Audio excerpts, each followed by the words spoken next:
할렐루야. 여러 가지 장마와 또 코로나 상황 속에서도 이 자리에 나오신 여러분들을 주님의 이름으로 환영합니다.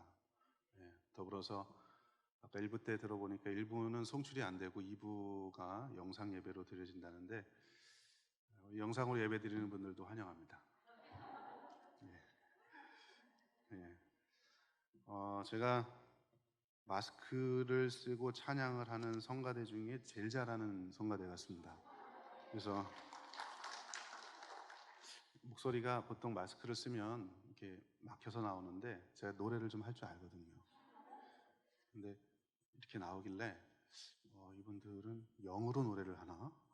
그래서 이게 그냥 육성으로 마스크 없이 하는 것 같은 그런 느낌이었습니다. 저도 이렇게 기쁜데 우리 하나님께서 얼마나 기쁘게 이 찬양 받으셨을지, 여러분 아무쪼록 이 예배를 통해서 하나님께는 영광이고 우리에게는 큰 기쁨의 시간 될 수 있기를 주의 이름으로 축원합니다. 예전에 제가 설교를 마치고 집에 왔는데 저희 딸이 갑자기 그런 얘기를 합니다. 아빠는 왜 교회에서의 모습하고 집에서 우리를 대할 때 모습이 달라? 그러는 거예요. 충격이었죠.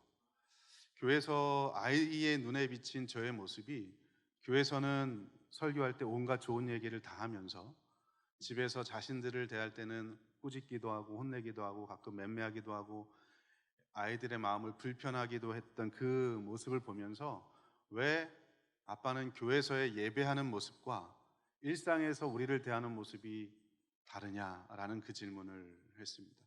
그 질문을 하면서, 그 질문을 들으면서 제게 큰 충격이었습니다.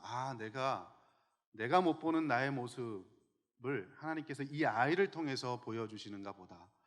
내가 하나님 앞에 주일날 예배를 드린다고 준비를 하고 멋진 옷을 입고 화려한 미사여구를 섞어서 사람들한테 설교를 하지만 정작 의식으로 드리는 예배는 잘 드렸지만 실제 내 삶의 모습에서, 삶의 정황에서 하루하루 살아가면서 하나님 앞에 삶으로 드리는 예배는 내가 실패한 것 같구나라는 생각을 했습니다. 그러면서 진정으로 예배한다는 것이 무엇일까? 진정으로 예배한다는 건 결국은 결론부터 말씀드리면 이렇게 주님 앞에 나와서 예배하는 거. 오늘 성가대 찬양처럼 성전으로 오라, 그죠? 주님 앞에 나와서 예배하는 이 모습, 이 예식으로서의 예배도 정말 중요하지만 그에 못지않게, 아니 그보다 훨씬 더 중요한 것 중에 하나가 이 예배 자리를 떠나서, 예배당에서 드리는 예배 자리를 떠나서 내 삶에서 하나님 앞에 드리는 예배, 이게 굉장히 중요한 부분이구나 하는 것을 느끼게 되었습니다. 오늘 말씀은 바로 그 부분을 여러분과 나누려고 하는 것입니다. 여러분, 예배라는 말의 문자적인 의미는 예를 갖추어 절하다라는 의미를 갖습니다. 이게 한자가 갖고 있는 의미입니다. 자기보다 월등히 높은 대상을 향해서 예를 갖추어서 절한다라는 의미를 갖습니다. 이 예배라는 말이 구약 성경에, 구약의 상황에서는 크게 두 가지로 쓰였습니다. 첫째는 섬김이나 봉사라는 의미로 쓰였고, 또 하나는 굴복하다, 숭배하다라는 의미로 쓰였습니다.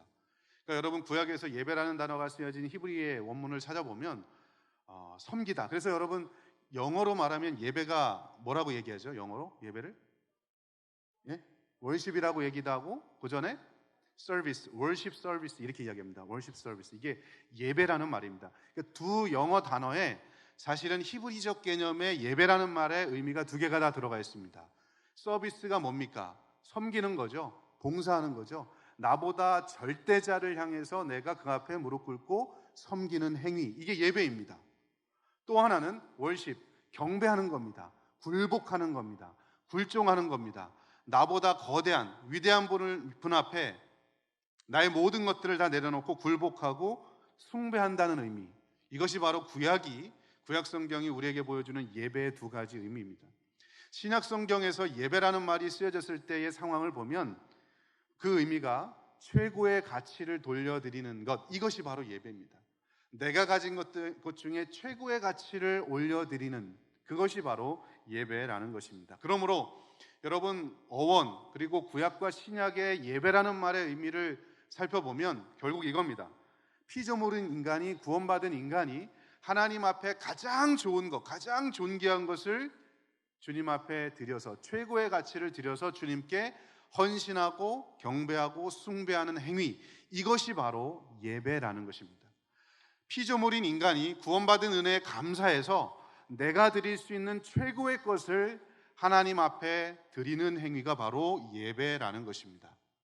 그러므로 여러분, 이 예배라는 말의 정의에 따르면 사실은 시간과 장소와 상관없는 겁니다. 특정한 장소에서 특정한 시간에 예배하는 것만이 예배가 아니고, 그죠? 내가 할 수 있는 가장 최고의 것을 나보다 위대하신 분, 나를 구원하신 분을 향해서 드리는 행위 전체가 다 예배라면, 특정하게 정해진 시간과 장소뿐만 아니라 그 일상 모두의 삶 속에서 하나님을 하나님께 최고로 대우하는 것이 바로 예배라고 하는 것입니다. 가령 여러분, 주일날 우리가 이 자리에 11시 예배에 나왔습니다. 주일날 11시에 특정한 장소에 나와서 하나님을 예배할 때 마음과 뜻과 정성을 다해서 나의 최고의 것을 주님 앞에 이 자리에서 예배를 드리면 그 예배를 하나님이 받으시는 예배 될 줄로 믿습니다. 그러나 반대로 이 자리에 11시에 이 장소에 나와서 예배를 드리지만 나의 가장 최고의 것을 드리지 아니하고 내 마음과 생각이 다른 곳에 있다면 하나님께서는 이 예배를 결코 받지 않으시게 될 것이라는 것입니다. 영과 진리로 예배하는 것이라면 특정한 장소와 시간에 상관이 없다는 말입니다. 이게 예배의 본질적인 의미라는 것이죠. 여러분, 반대로 이야기하면 주일을 지나서 월, 화, 수, 목, 금, 토요일 날 여러분이 처해 있는 삶의 자리, 일상에서 직장인들은 직장에서, 주부는 가정에서, 학생들은 학교에서, 일터에서 만약에 여러분이 가진 최고의 것을 주님 앞에 그 일로, 공부로, 가정에서 하는 일들로 하나님 앞에 드리면 그것이 바로 예배가 되는 것입니다. 만약에 여러분의 삶이 하나님의 자녀로서 최고의 것을 드리고자 하는 마음이 없고 대충 살아가고 세상 사람들과 더불어서 구별됨 없이 차별됨 없이 살아간다면 그 삶은 역시 예배자의 삶이 아니다라고 하는 것입니다. 여러분, 그러므로 이 예배라는 말을 우리가 이해할 때 가장 중요한 원리가 그것입니다. 예배는 다시 한번 말씀드리면 9시, 11시 주일날 교회에만 나와서 예배하는 그것만이 예배는 아니고 오히려 우리 삶의 모든 삶 속에서 하나님을 마음과 뜻과 정성을 다해서 주님을 경배하고 내가 가지고 있는 가장 최고의 것을 드리면 그것이 예배가 되는 것입니다. 그런데 안타깝게도 우리 한국 교회의 가장 큰 문제는 의식으로서의 예배는 너무나 잘 드리고 많이 드리지만 삶으로 드러나는 예배는 거의 없거나 잘 드리지 못하고 있다는 사실입니다. 여러분, 그로 인해서 기독교인의 실천운동연합에서 항상 3, 4년마다 조사할 때 한국교회 신뢰도가 20%가 안 됩니다. 가장 신뢰도가 낮은 이유 중에 하나는 말과 행동이 일치하지 않는다는 겁니다. 주일날 교회에 나와서 예배하고 찬양하고 멋진 목소리로, 꾀꼬리와 같은 목소리로 주님을 찬양하는 그 모습은 간대없고 내 삶의 현장에서 주님을 예배하듯 사람을 대하고 주님을 경배하듯 다른 사람들을 대하고 상거래를 하고 이웃들을 대하는 모습이 없기 때문에 신뢰도는 점점점 낮아지고 있다는 말입니다. 다시 말하면 의식으로서의 예배는 잘하고 있는데 삶으로서의 예배는 거의 제대로 하지 못하는 겁니다. 여러분, 의식으로서의 예배를 우리가 얼마나 많이 합니까? 솔직히 말하면 맘만 먹으면 일주일에 10번도 더 예배를 드립니다. 오늘 주일 아침 예배 드리죠, 오후 예배 드리죠, 수요 예배, 금요 예배, 새벽 예배 7번 드리면 벌써 11번입니다. 또 여러분, 집에 돌아가셔서 전 세계, 우리나라를 포함해서 전 세계에 유명하다고 하는 목사님들의 설교 TV만 틀으면 얼마든지 들을 수 있습니다. 그런데 여러분, 그렇게 집안에 앉아서 혹은 이 예배당에 와서 예배를 드리는 그 모습 말고 정말 내 삶의 현장으로 돌아가서 월, 화, 수, 목, 금, 토요일 삶의 자리에서 주님 앞에 드리는 예배 성공자로 살아가고 있는지 진지하게 고민해 보아야 합니다. 결론부터 말씀드리자면 삶의 예배가 없이 주님 앞에 드리는 의식으로의 예배는 하나님이 결코 받지 않으신다라고 하는 겁니다. 오히려 여러분, 마태복음 23장 27절 말씀을 보면 성경이 그렇게 앞과 뒤가 다른 바리새인들과 서기관들을 향해서 이렇게 책망을 합니다. 화 있을진저 외식하는 서기관들과 바리새인들이여 회칠한 무덤과 같으니. 여러분, 예수님께서 욕을 잘 안 하시는데요, 예수님께서 하시는 가장 심각한 욕이 이겁니다. 화 있을진저. 저주하는 겁니다. 화 있을진저. 왜요? 여러분 보십시오. 서기관과 바리새인들이 이야기하면서 외식한다고 이야기합니다. 외식하는 게 무엇입니까? 오늘 본문에 나오는 것처럼 회칠한 무덤같이 사는 게 외식이라는 겁니다. 여러분, 회칠한 무덤이 뭡니까? 유대인들의 무덤을 보면 두 종류, 크게 보면 두 종류 정도로 되어 있습니다. 하나는 동굴 안에 시체를 집어넣고 문을 닫아놓는 거. 또 하나는 땅을 파고 시체를 묻어놓고 평토장하는 거, 그죠? 평토장을 하고 거기에 여기 회칠한 무덤, 석회가루. 오늘날로 말하자면 시멘트입니다. 시멘트를 발라놓은 겁니다. 사람들이 지나가면서 그 묘지를 보면 어떤 마음이 들까요? 아, 잘 꾸며놨네. 비석을 보면 어떤 마음이 들까요? 아, 우리의 이 랍비가 바리새인이, 이 서기관이 이런 삶을 살았구나. 감동받겠죠. 그런데 여러분, 그 회칠한 무덤 그 아래는 뭐가 있습니까? 시체가 있죠. 시체가 어떻게 되어 있습니까? 썩어져 있습니다. 썩고 있고 온갖 구더기가 끓고 있고 아주 지저분하고 더러운 겁니다. 겉은 번드르르 하지만 속은 썩어 있는 이 바리새인들과 서기관들을 향해서 외식하는 자들이요, 회칠한 무덤과 같으니요. 여러분, 하나님을 경외하고 의식으로서 예배를 잘 드리지만 이 예배당을 떠나서 내 삶의 현장에서 예배자의 모습, 진정한 삶의 모습이 없는, 신실한 모습이 없는 예배자의 모습이 바로 이 서기관과 바리새인들과 같은 모습, 외식하는 자, 회칠한 무덤과 같은 자들, 바로 그런 모습이라는 겁니다. 겉과 속이 다른, 주일날의 모습과 주일에는 거룩한 척하지만 주중에는 세상 그 어떤 사람보다 더 악한 사람으로 살아가는 그 모습이 어쩌면 저와 여러분의 모습이 아닐까. 그런데 안타까운 것은 그런 모습을 가지고 이 자리에 와 있다면 하나님은 그 예배를 받으시지 않는다는 겁니다. 많은 예배를 드리지만 정말 우리가 드리고 있는 이 예배를 주님이 받으시는 예배로 드리기 위해서는 이 자리에 나와 있는 한 시간보다 이 자리에 오기 전까지 일주일의 삶의 모습이 훨씬 더 중요하다라고 하는 거죠. 그 모습을 오늘 본문이 보여주는 겁니다. 특별히 오늘 본문에 보면 의식으로서 예배를 잘 드린 사람과 삶과 의식을 함께 잘 드린 사람의 모습이 대조적으로 나타납니다. 여러분, 창세기 우리가 다 읽진 않았지만 창세기 4장에 보면 불순종한 아담과 하와가 에덴 동산에서 이제 3장에서 범죄하고 쫓겨납니다. 그리고 가정을 꾸리고 아이를 낳는 장면으로부터 이 창세기 4장이 시작됩니다. 아담과 하와는 첫 번째 아들 가인을 낳고 두 번째 아벨을 하나님으로부터 얻었습니다. 시간이 흘러서 이 두 아들이 하나님 앞에 제물을 드리는 장면이 우리 읽었던 본문입니다. 4장 3절에 보면 가인은 땅의 소산으로 하나님 앞에 예물을 드리고 아벨은 자기가 갖고 있었던 4장 4절에 보면 양의 첫 새끼를 가지고 하나님 앞에 예배를 드렸다라고 성경은 말씀합니다.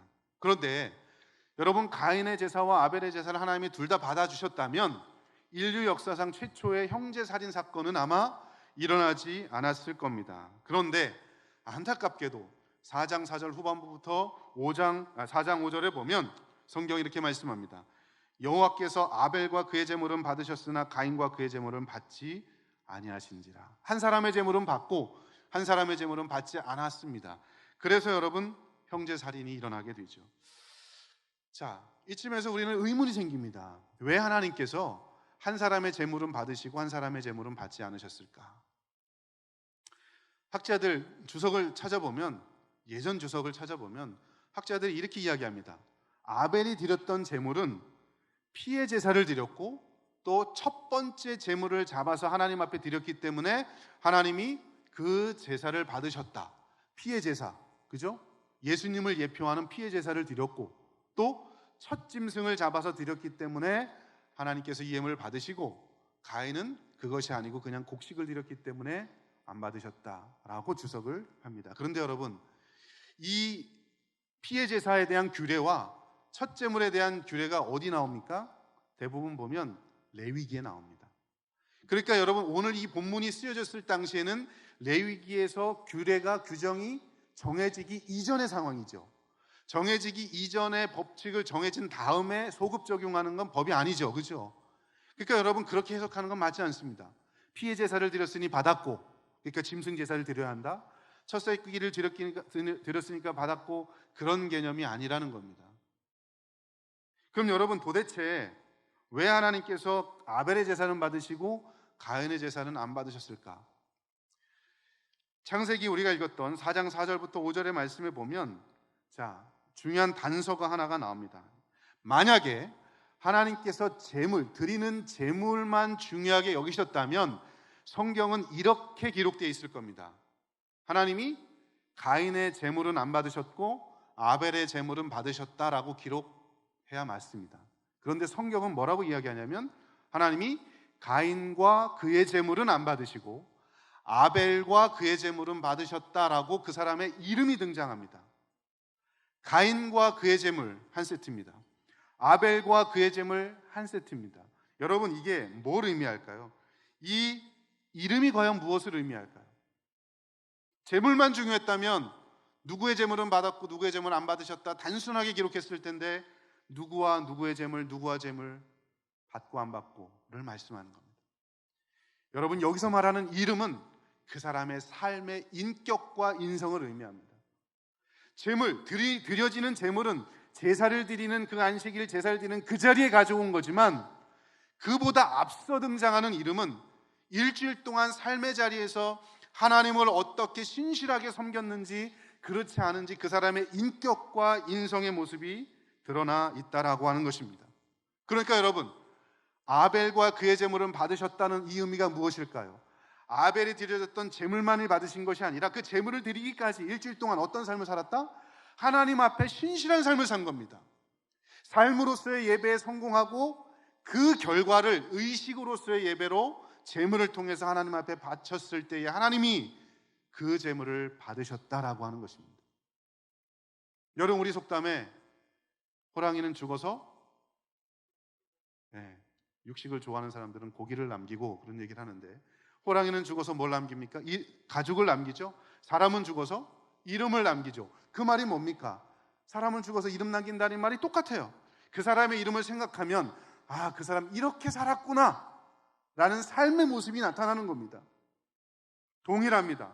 오늘 본문에 아벨과 그의 제물을 받으셨다, 가인과 그의 제물은 받지 않으셨다라고 하는 그 의미는 아벨이 살았던 삶의 모습, 삶으로 일주일 동안 드렸던 제사의 모습을 의식으로 가져와서 드렸던 이 제물을 하나님이 받으신 거고, 반대로 삶에서 아무렇게나 살다가 가지고 왔던 그 제물, 가인의 제물을 하나님이 안 받으셨다라고 하는 겁니다. 그러니까 여러분 보십시오.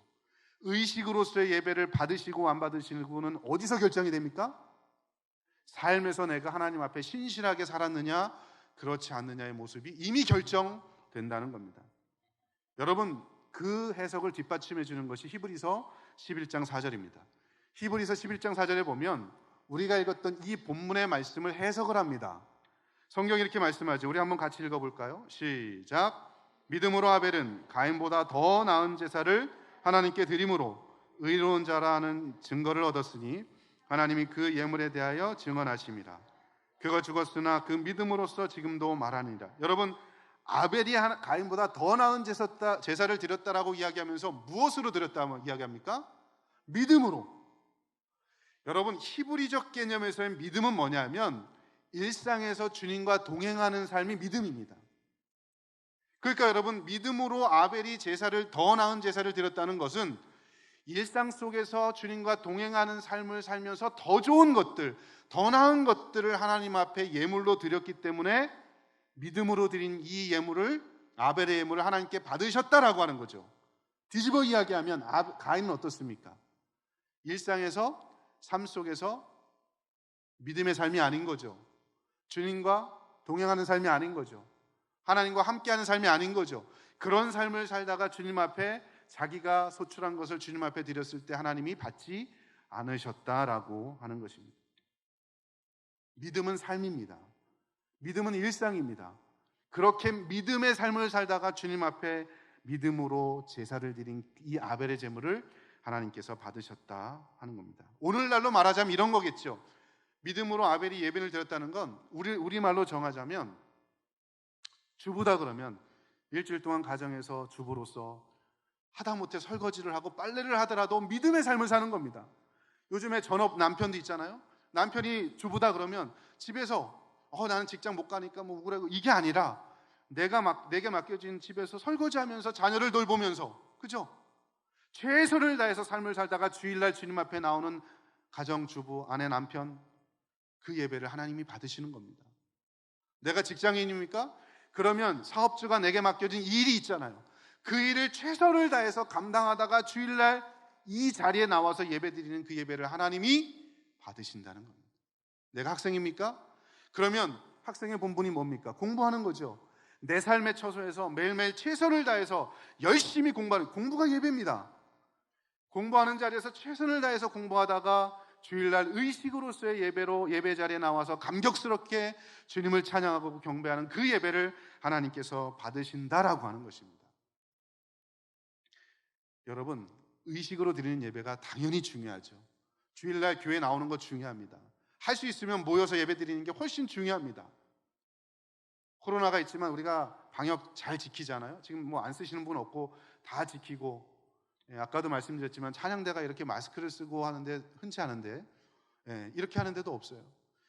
가급적 우리가 모여서 예배하는 거 굉장히 중요합니다. 그런데 그것만큼 중요한 게 바로 이 삶의 예배라는 겁니다. 여러분, 어떤 예배를 드리고 계십니까? 지금 하나님이 기뻐하시는, 하나님이 받으시는 예배를 드리고 계십니까? 만약에 여러분이 일주일의 삶이 믿음으로 살다가 이 시간에 하나님 앞에 여러분 자신의 마음과 뜻과 생각을 다해서 주님 앞에 드리면 그 예배는 하나님이 받으시는 예배입니다. 직업이 화려하지 않아도 괜찮습니다. 가정에서 아까 이야기했던 대로 설거지하는 사람이어도 괜찮습니다. 직장에서 말단 직원으로 근무하는 직원이어도 상관없습니다. 어떤 일이든 내 삶의 현장에서 최선을 다해서 삶을 살다가 주님 앞에 드리면 그 예배를 주님이 받으시는 겁니다. 그런데 반대로 교회에 직분에 높고 낮음은 없지만 제가 표현할 때 그냥 쉽게 표현할게요. 아무리 높은 교회 직분이 있어도, 목사여도 장로여도 권사여도 내 삶의 현장에서 저울을 속이고 다른 사람들을 핍박하고 다른 사람들을 위해 군림하려고 그렇게 살다가 이 자리에 와서 예배드리면 하나님이 그 예배를 받지 않으십니다. 직분이 뭡니까? 직분은 명예직이 아닙니다. 직분이 그 사람의 구원을 보장해 주는 것도 아닙니다. 아무리 목사여도 목사인 사람의 삶의 일상의 모습이 거룩하고 신실하지 않으면 그렇게 대충 살다가 이 자리에 와서 예배드리는 목사의 예배를 하나님 받으실까요? 안 받으십니다. 아무리 내가 부유한 삶을 살아도, 그래서 100평대의 집에 넓은 집을 살고 매 주일마다 다른 사람들보다 더 많은 헌금을 주님 앞에 드려도 내 삶에서의 예배자의 모습이 온전하지 않으면 하나님은 그 예배를 받으시지 않는다라고 하는 겁니다. 그러므로 여러분, 삶의 예배에서 실패하면 의식으로의 예배도 실패하는 겁니다. 여러분, 그렇다면 여기서 궁금한 게 하나 있습니다.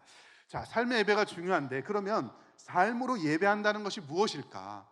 어떻게 하는 것이 삶으로 예배하는 것일까? 여러분, 로마서 12장 1절 말씀을 보면 삶으로 예배한다는 것이 무엇인지 우리에게 명확히 보여집니다. 자, 로마서 12장 1절 우리 한번 같이 읽어봅니다. 시작. 그러므로 형제들아, 내가 하나님의 모든 자비하심으로 너희를 권하노니 너희 몸을 하나님이 기뻐하시는 거룩한 영적 예배니라. 자, 우리가 드릴 예배, 영적 예배가 무엇이냐? 그게 거룩한 산제물로 드리는 거랍니다. 여러분, 거룩한 산제물, 제물이 살아있다는 말이 뭐예요? 일상에서 살아가는 겁니다. 살아가는 삶의 제물로 하나님 앞에 나를 쳐서 복종해서 주님 앞에 드리는 그 예배가 영적 예물이라고, 영적 예배라고 이야기하는데, 너희 몸을 하나님이 기뻐하시는 거룩한 산제물로 드리는 그 행위, 이게 영적인 예배입니다. 살아있는 예물로 드린다는 거, 일상의 삶 속에서 주님과 동행하면서 내 삶 그대로를 주님 앞에 드리는 게 영적인 예배다라고 12장 1절에서 이야기하면서 12장 2절 말씀에 보면 조금 더 구체적으로 그럼 그렇게 영적인 삶을 사는 게 무엇인지 세 가지로 이야기합니다. 12장 2절 시작. 너희는 이 세대를 본받지 말고 오직 마음을 새롭게 함으로 변화를 받아 하나님의 선하시고 기뻐하시고 온전하신 뜻이 무엇인지 분별하도록 하라. 여러분, 너희의 드릴 산제물 영적 예배니라 라고 1절에서 말씀하고 2절에서 그 영적 예배가 무엇이냐, 산제물로 드린다는 게 무엇이냐를 세 가지로 이야기하는데, 이 세대를 본받지 않는 거룩한 삶이 영적인 예배입니다. 여러분이 이 세대를 본받지 않고 거룩하게 살아가는 모습, 그 사람이 영적인 예배를 드린다는 겁니다. 마음을 거룩하게 하고 변화를 위해서 끊임없이 노력하는 삶이 영적인 예배입니다. 하나님의 뜻이 무엇인지 분별하며 매일매일 이게 하나님의 뜻일까? 저게 하나님의 뜻일까? 매일매일 분별하면서 살아가는 삶이 영적인 예물을 드리는 거룩한 산제물로 드리는 예배다라고 성경이 말씀하고 있습니다. 여러분, 어디에도 9시, 11시에 나와서 예배하는 그 예배만이 영적인 예배다라고 말하지 않아요. 오히려 삶으로 드려지는 예배를 영적인 예배라고 성경은 명확히 이야기합니다.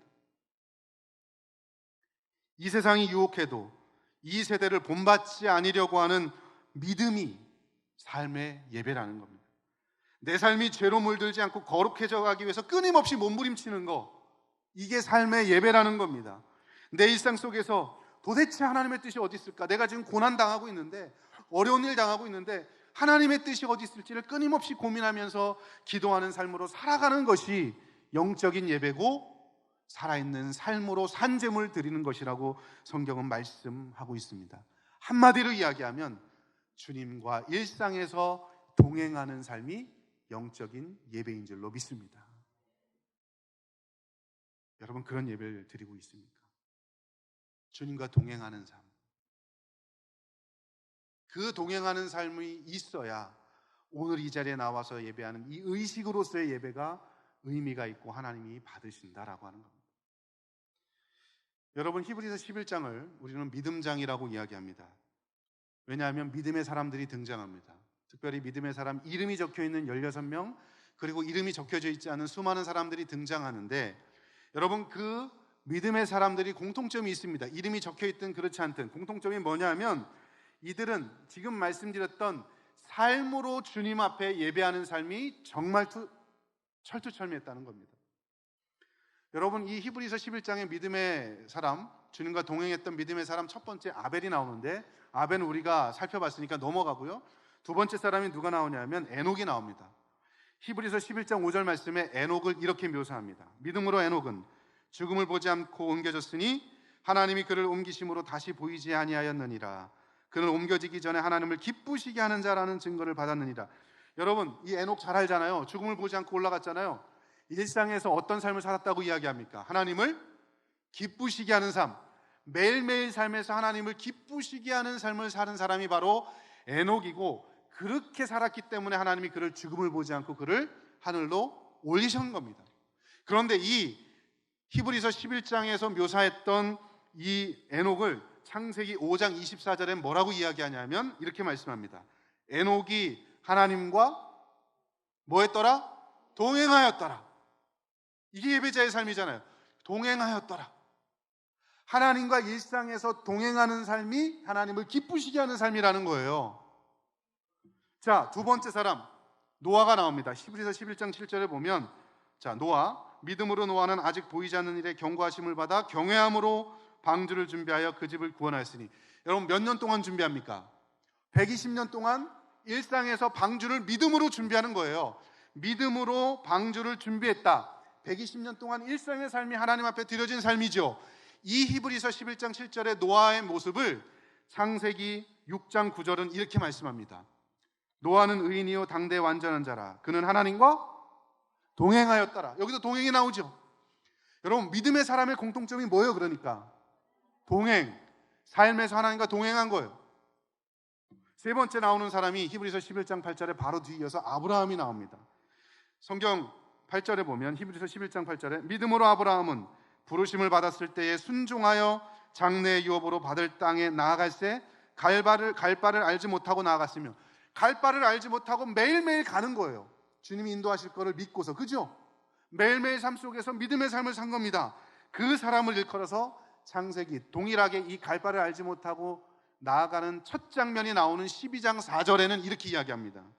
아브라함이 여호와의 말씀을 뭐 했고? 따라갔다는 말이 뭘까요?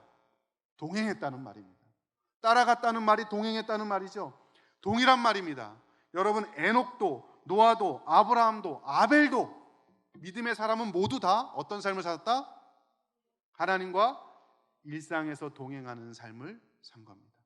그렇게 일상에서 동행하는 삶을 살다가, 즉 삶의 예배를 잘 드리다가 주님 앞에 안식일 날, 오늘날로 말하면 주일날 나와서 의식으로서의 예배를 드리는 그 예배를 하나님께서 받으셨다라고 하는 것입니다. 여러분, 이게 오늘 핵심입니다. 그러므로 여러분, 삶의 예배가 빠진 의식의 예배는 하나님이 안 받으십니다. 이스라엘 백성들이 바벨론의 포로로 끌려갔습니다. 포로로 끌려간 여러 가지 이유가 있는데, 그 중에 하나님 앞에서 삶이 빠진 예배, 거룩한 삶의 모습이 없는 의식으로서의 예배만 드렸기 때문에 그들이 포로로 끌려가게 됩니다. 이사야 1장 11절에 보면 이들이 하나님 앞에 드렸던 예배 모습이 나옵니다. 잘못된 예배관이 나오죠. 여호와께서 말씀하시되 너희의 무수한 재물이 내게 무엇이 유익하뇨? 나는 숫 양의 번제와 살찐 짐승의 기름에 배불렀고 나는 숫송아지나 어린 양의 숫 염소의 피를 기뻐하지 아니하노라. 여러분, 이게 지금 어떤 모습입니까? 예배하는 자의 모습이죠. 번제, 양의 기름, 피 잡아서 뭐 하는 겁니까? 예배하는 거죠. 그런데 하나님이 뭐래요? 나는 그거 싫어. 나 짜증나. 실증나. 너희들의 삶의 모습이 빠진, 거룩한 삶의 모습이 빠진 채로 내 앞에 가지고 온 이 재물, 이거 필요 없어. 안 받아. 삶으로서 예배가 실패함으로 이들은 포로로 끌려가는 겁니다. 경고를 받고 징계를 받은 거죠. 오히려 바로 뒤이어서 이사야 1장 16절 17절 말씀에는 차라리 어떤 삶을 살라고 이야기하느냐 보십시오. 너희는 스스로 씻으며 스스로 깨끗하게 하여 내 목전에서 너희 악한 행실을 버리고 행악을 그치고 선행을 배우며 정의를 구하며 학대받는 자를 도와주며 고아를 위하여 신원하며 과부를 위하여 변호하라라고 이야기합니다. 뭐라고 이야기합니까? 너희를 씻으라. 깨끗하게 하라. 너희 삶의 모습을 깨끗하게 해라. 번제를 드리고 피를 드리는 것보다 네 삶의 모습을 깨끗하게 하고, 그리고 고아와 과부와 가난한 자들을 돕는 그러한 일에 헌신하는 것이 훨씬 더 중요하다. 그리고 나서 내게 오면 내가 그 예배를 받을 거야. 그런데 너희는 그거에 실패한 거지. 존 맥아더라는 사람의 책 제목이 예배라는 책이 있는데, 그 예배라는 책을 읽어보면 그 사람이 예배를 이렇게 정의합니다. 예배는 하나님이 받으시는 것이라고 정의하면서 세 가지로 이야기합니다. 첫째는 하나님을 찬양하는 것, 두 번째는 연약한 지체를 돕는 것, 세 번째는 선을 행하는 것. 이게 예배랍니다. 여러분, 하나님을 찬양하는 것, 그리고 그걸 근거로, 그걸 베이스로 해서 연약한 자를 돕고 선하게 선을 베풀면서 사는 삶의 모습, 그게 예배랍니다. 그러니까 여러분, 주일날 하나님을 찬양하는 것 주님이 받으시는 거잖아요. 예배죠. 내 일상에서 연약한 지체를 돕고 선을 행하는 것, 그거 하나님 받으시는 거잖아요. 그 예배를 하나님이 받으신다라고 하는 겁니다. 그게 진정한 예배자의 모습인 것입니다. 우리는 진정한 예배를 드리고 있습니까? 하나님이 받으시는 거룩한 예배를 지금 이 순간에 드리고 있습니까? 초대교회 순교자들을 이야기할 때, 그들의 이야기를 들을 때 우리가 가슴이 뜨거워집니다. 그런데 여러분, 그들의 삶의 모습을 보면 목숨 걸고 주일을 성수하는 것뿐만 아니라 일상에서의 삶이 거룩한 삶으로 나타났다는 것을 우리는 보게 됩니다. 여러분, 초대교회 성도들이 주일날 어디에 모여서 예배를 드렸습니까? 박해를 피해서 지하 묘지, 카타콤이라고 하는 지하 묘지로 주일날 모여들었습니다. 그곳에서 여러분, 소리 내지 못하고 정말 소리를 죽여가면서 눈물을 흘리면서 나를 구원하신 주님께 감사하는 마음으로 그 지하 예배당에서 주님 앞에 예배를 드렸습니다. 여러분, 얼마나 감격적이었겠습니까? 예배 드리는 모습을 보면 어쩌면 화형을 당할 수도 있고 사자의 밥이 될 수 있음에도 불구하고 이들은 여러분, 그 시간에 주님 앞에 나와 예배하는 겁니다. 주의를 거룩하게 지켰습니다.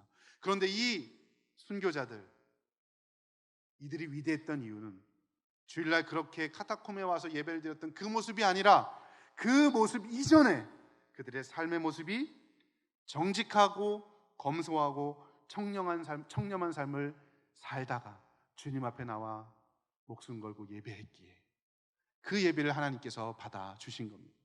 이들은 여러분 주일날 모이기 전까지 겸손한 삶을 살았습니다. 청렴한 삶을 살았습니다. 저울을 속이지 않으려고 부단히도 애를 썼습니다. 먹고 살 모든 것에 목매이지 않고 일용할 양식을 위해서 하나님께 기도하면서 살았습니다. 더 벌려고 애쓰지 않았습니다. 한 벌옷 이상으로 더 가지지 않으려고 그들은 노력했습니다. 그렇게 정직하고 성실하고 검소하고 청렴한 삶을 살다가 주일날 주님 앞에 나와 예배하고 찬양하니 얼마나 감격적이었겠습니까? 그리고 그 모습이 하나님이 받으시는 거룩한 산 제물 제사가 되었다라고 하는 것입니다. 내 삶의 모습이 빠진 예배는 예배가 아닙니다. 사랑하는 성도 여러분, 이제는 말씀을 정리합니다. 여러분, 오늘 우리가 가인과 아벨의 이 예배드리는 모습을 통해서 우리가 어떤 모습으로 주님 앞에 예배를 드려야 할 것인가? 의식으로서의 예배 정말 중요합니다. 특히 여러분, 코로나 사태가 이렇게 벌어지면서 아마 많은 교회들이, 제가 살고 있는 일산도 마찬가지지만 예배 회복률이 한 70% 많아야 50% 정도, 60% 이 정도밖에 안 됩니다. 주일학교, 교회학교는 훨씬 더 적습니다. 교회 오지 않습니다.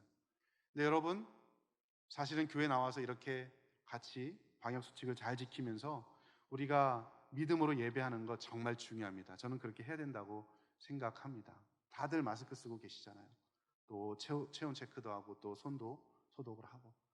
그런데 여러분, 그것만큼 중요한 게 있습니다. 말씀드리지만 결국 내 삶이 뒷받침되느냐 안 되느냐 하는 겁니다. 바라기는 여러분, 오늘 예배 잘 드리고 이제 여러분의 삶의 처소로 갔을 때에 오늘 말씀을 기억하면서 내게 맡겨진 그 위치에서 최선을 다해서 삶을 사는 겁니다. 거룩한 삶을 사는 겁니다. 약자를 도우며 사는 겁니다. 그리고 매일매일 말씀 묵상하며 사는 겁니다. 내게 맡겨진 일에, 공부하는 사람이면 공부하는 일에 최선을, 장사하는 사람이면 장사하는 일에, 회사 다니는 사람이면 그 회사를 위해서 최선을 다해서 살다가 주님 앞에 나와 예배하면 하나님이 그 예배를 기쁘게 받으시는 겁니다. 그러므로 의식의 예배와 삶의 예배를 주님이 받으시기에 합당한 예배로 드릴 수 있는 저와 여러분 다 될 수 있기를 주의 이름으로 축원합니다. 이 시간에 한번 기도하겠습니다.